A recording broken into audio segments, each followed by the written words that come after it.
Shalom saudara, salam sejahtera. Kebenaran hari ini berjudul Menunda Menabur.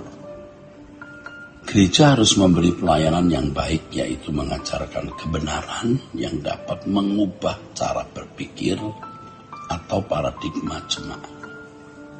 Gereja yang hanya mengajarkan mujizat dan berkat-berkat jasmani untuk diklaim dari Tuhan adalah gereja yang memarkir jemaat di dalam dunia sehingga jemaat berpikir secara duniawi terus-menerus. Jemaat seperti ini berpotensi tergiring ke dalam api kekal. Kalau orang didorong ke gereja hanya supaya memperoleh mujizat dan berkat-berkat materi atau berkat jasmani serta pemenuhan kebutuhan jasmani, mereka sudah disesatkan. Kalau jemaat diajar untuk memperoleh berkat berlipat ganda 30, 60, 100 kali lipat karena memberi persembahan, itu berarti suatu pembodohan. Pembodohan sampai tingkat penyesatan, dan dampaknya adalah kebinasaan.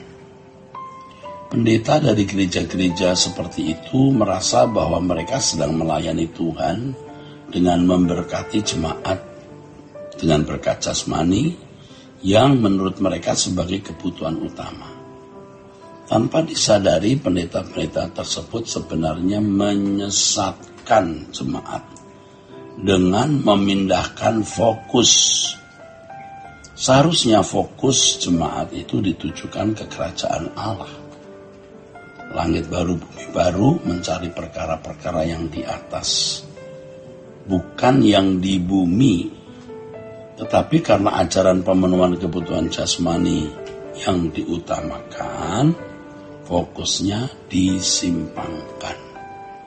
Dalam hal ini tidak sedikit gereja menjadi alat iblis untuk menyesatkan jemaat sehingga jemaat terhilang dari hadirat Allah. Pendeta-pendeta yang sebenarnya bukan hamba Tuhan yang benar tersebut biasanya menjadi hamba uang yang dipakai iblis untuk menyesatkan umat. Hamba Tuhan palsu ini bukan berarti tidak bisa berkhotbah. Mau bisa saja berkhotbah dengan baik. Bukan berarti tidak bisa mengadakan mujizat. Oh, bisa.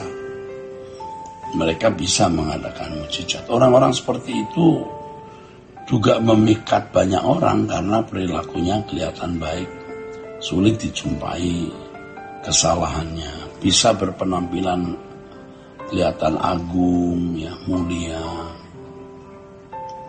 Tetapi sebenarnya yang diajarkan itu bertentangan dengan apa yang diajarkan Tuhan Yesus.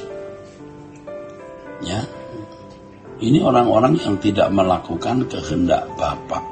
Ingat ya, di Matius pasal 7 ayat 21 sampai 23 ada orang-orang yang ditolak walaupun sudah mengadakan banyak mujizat. Saudaraku, hal ini seharusnya tidak mengherankan, sebab memang dari dulu penyesatan juga ada yang dari dalam.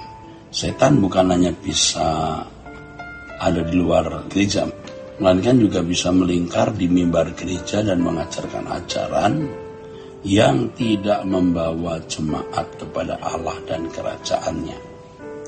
Itulah sebabnya Paulus menasihati anak rohaninya Timotius agar mengawasi dirinya dan mengawasi pengajarannya.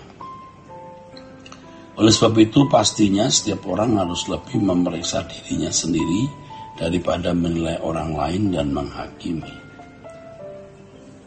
Gereja yang benar adalah gereja yang mendorong jemaat untuk mencari Tuhan saja, yaitu bagaimana hidup berkenan kepada Allah. Menjadi anak-anak kesukaan Allah yang melakukan kehendak Bapa. Gereja seperti ini pasti mengarahkan jemaat untuk fokus kepada langit baru dan bumi baru, yaitu rumah Bapa di surga. Selalu menyadarkan jemaat untuk menghayati bahwa orang percaya berasal dari atas, bukan dari bumi. Dengan demikian orang percaya dapat menghayati bahwa dunia ini bukan rumahnya.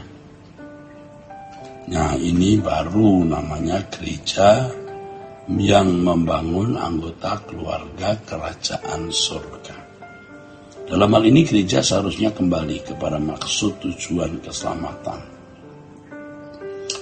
Ya, keselamatan diberikan bukan supaya manusia memiliki agama, tetapi supaya manusia dikembalikan ke rancangan Allah semula.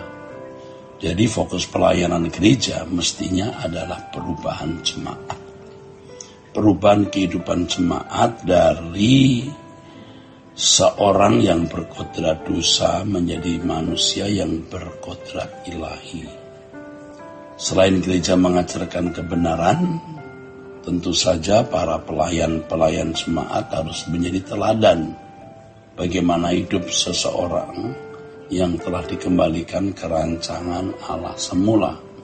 Idealnya setiap pelayan jemaat bisa menunjukkan kehidupan Yesus. Seandainya Yesus hidup pada zaman sekarang, itulah cara hidupnya, itulah gaya hidupnya. Seharusnya orang percaya mengerti bahwa dalam kehidupan ini ada hukum atau tatanan yang tidak bisa dilanggar. Hukum itu adalah hukum tabur tuai. Kalau seseorang rajin bekerja, pada umumnya bisa atau pasti dapat memiliki harta lebih banyak. Tetapi orang malas tidak akan dapat dipercayai memiliki harta banyak, kecuali dengan cara-cara curang yang akhirnya akan membawa orang tersebut kepada kebinasaan. Orang percaya harus menjadi manusia yang bertanggung jawab dengan bekerja rajin, menjaga pola hidup yang baik agar memiliki kesehatan yang prima. Doa untuk memperoleh berkat jasmani dengan mudah, ini cara-cara yang salah. Ini membuat orang tidak bertanggung jawab. Doa untuk memperoleh berkat jasmani akan sia-sia kalau seseorang tidak bertanggung jawab. Ya. Kalau seseorang tidak bertanggung jawab, Allah tidak akan memberkati. Sia-sia doa minta berkat jasmani. Lah dirinya tidak bertanggung jawab. Dengan demikian sebenarnya masalah pemenuhan kebutuhan jasmani bukanlah masalah yang besar. Masalah yang besar adalah bagaimana seseorang menjadi anak-anak Allah yang menyukakan hati Bapa atau hidup berkenan kepadanya. Sebab kalau berkat jasmani cukup, ya, dicari dengan tanggung jawab. Inilah hari yang tersulit dalam kehidupan yang harus diutamakan atau dikedepankan. Inilah hari yang tersulit di dalam kehidupan, di mana seseorang harus benar-benar mengutamakan kerajaan Allah. Ya, dan ini mestinya menjadi agenda hidup kita satu-satunya. Nah, inilah hal yang tersulit maksudnya ya. Hukum tabur tuai adalah hukum atau tatanan yang seharusnya menggetarkan jiwa kita. Bukan hanya manusia yang tunduk pada hukum ini, Allah sendiri konsekuen untuk menegakkannya. Dengan memahami hukum tabur tuai, seharusnya setiap orang percaya tidak menunda untuk menabur apa yang mendatangkan kemuliaan di kehidupan yang akan datang nanti. Hal ini tidak boleh ditunda, sebab penundaan merupakan hal yang sangat besar, bukan hal yang sederhana, akan disesali di kekekalan. Orang yang selalu menunda apa yang seharusnya dilakukan untuk Tuhan dan kerajaannya adalah orang yang tidak menyadari betapa dahsyatnya hukum tabur tuai ini. Ya, Tuhan memberkati saudara sekalian. Sola Gracia.